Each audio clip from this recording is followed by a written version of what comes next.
Bonjour tout le monde, aujourd'hui à l'essai la nouvelle Dacia Spring. Alors elle n'est pas encore sur le marché mais par contre elle est déjà disponible en autopartage à Paris. Et comme je suis à Paris, je me dis au lieu de prendre un Uber, et bien pourquoi pas en louer une.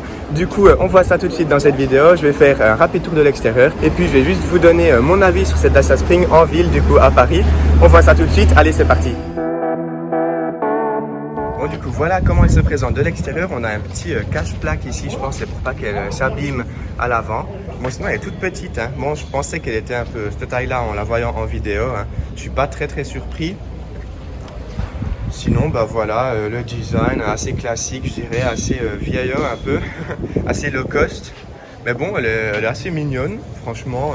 Bah, voilà c'est une Renault rebadgée hein, qui date déjà de plusieurs années, mais bon le design fait bien l'affaire je trouve, ça passe. Voilà de ce côté ici. Bon c'est pas la plus belle voiture que j'ai vue mais je trouve pour le prix ça passe hein, franchement. Bon là elle est blanche et verte, hein, le toit vert parce que c'est une voiture justement de location. Mais bon voilà le design plutôt pas mal. Voilà pour le prix franchement ça passe.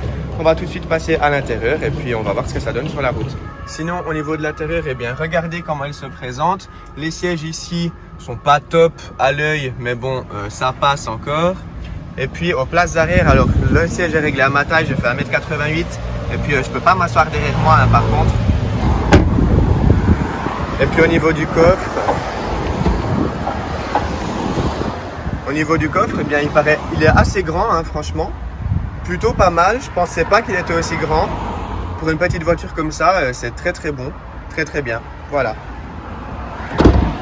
Bon voilà, premier tour de roue à bord de cette Dacia Spring. On est ici à Paris, c'est un véhicule que j'ai loué hein, juste pour faire quelques kilomètres en ville, pour se balader un petit peu. Premières impressions, tout d'abord parlons peut-être de l'intérieur. C'est un intérieur assez rudimentaire. Le volant, alors la direction est assez légère, plutôt agréable. Par contre le volant il est pas hyper cool à prendre en main, on sent que c'est un volant un peu bas de gamme hein, logique vu le prix de la voiture. Sinon qu'est-ce que je peux dire, bon le gabarit assez étroit, je me sens un petit peu à l'étroit honnêtement. Après ça passe, je crois que le siège est réglé au maximum en bas.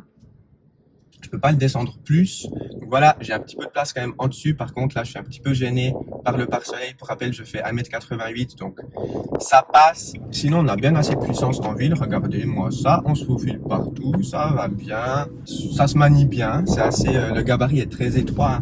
Je vous ai peut-être pas encore parlé de son agrément de conduite sur les pavés. Sur les pavés, ça passe. C'est pas la voiture la plus confortable, hein, loin de là. Mais bon, ça passe, ça fait l'affaire. Parlons peut-être de la régénération maintenant. Alors quand on lâche la pédale de gaz, en fait, elle régénère pas tout de suite. Les 2-3 premières secondes, elle régénère pas. 2 secondes, elle commence un petit peu à régénérer. Il y a 3 barres qui s'allument. Enfin, d'abord 1, 2, puis ensuite 3. Mais bon, la régénération a quand même le mérite d'exister. C'est toujours mieux que rien.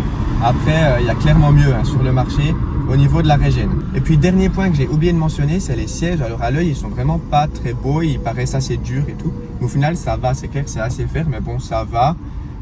J'ai pas mal au dos hein. Ça fait 30-40 minutes que je conduis là parce qu'on n'avance pas beaucoup dans Paris, donc ces sièges ça va. Et puis voilà. Bon alors Eratum, en fait depuis le début de la vidéo j'étais en mode éco, donc on va voir ce que ça donne maintenant. J'ai enlevé le mode éco, c'est parti, kick down. Voilà, je suis déjà à 50. Bon, franchement, la différence n'est pas énorme hein, non plus entre le mode éco et le mode standard. Mais voilà, pour la ville, il n'y a aucun problème. On peut s'insérer vraiment partout. Après, bon, comme je l'ai dit avant, je n'irai pas forcément m'insérer sur autoroute. C'est limite un petit peu dangereux, je pense, de s'insérer sur autoroute s'il y a un peu beaucoup de circulation. Mais bon, voilà, pour la ville, ça fait vraiment l'affaire si vous cherchez une petite voiture de ville. Et si vous hésitez entre thermique et électrique, eh bien prenez cette Dacia Spring si vous êtes un petit peu limité niveau budget. Ou bien si vous n'avez pas envie de dépenser trop d'argent dans une voiture, cette Dacia Spring fera très bien l'affaire pour la ville. Et puis voilà, si vous habitez en zone un peu rurale, tant que c'est pas trop montagneux, je pense que ça va aussi.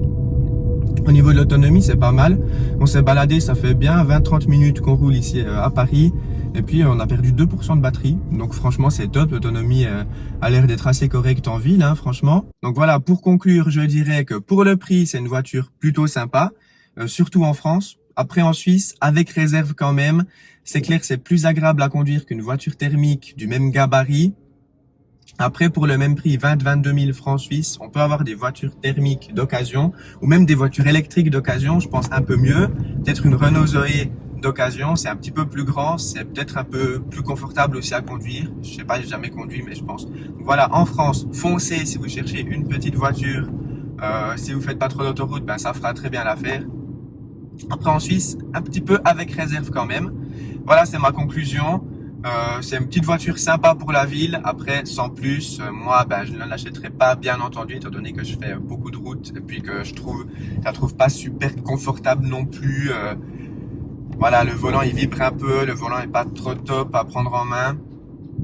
Mais ça fait l'affaire, franchement, le rapport qualité-prix est quand même excellent pour ce prix-là. C'est assez incroyable d'avoir une voiture neuve, qui plus est, qui ne coûte pas grand-chose en entretien, voire rien en entretien, à l'utilisation, je veux dire, parce que eh bien l'électricité, c'est pas trop cher, beaucoup moins cher que l'essence. Puis après, on n'a pratiquement aucun entretien à faire sur une voiture comme ça, hein. Donc voilà, c'était ma conclusion. Je suis assez content d'avoir pu tester cette Dacia Spring ici en zone urbaine à Paris. C'est clair, c'est toujours mieux de se faire son propre avis parce qu'en voyant certaines vidéos YouTube, je me suis vraiment moqué de cette voiture. Puis au final, ça va. Alors, je veux pas dire que c'est une très bonne expérience non plus, mais voilà, j'enlève certains a priori que j'avais sur cette voiture parce qu'elle est quand même, voilà, je me sens pas hyper à l'aise non plus, mais je suis quand même assez à l'aise à l'intérieur, on va pas se le cacher.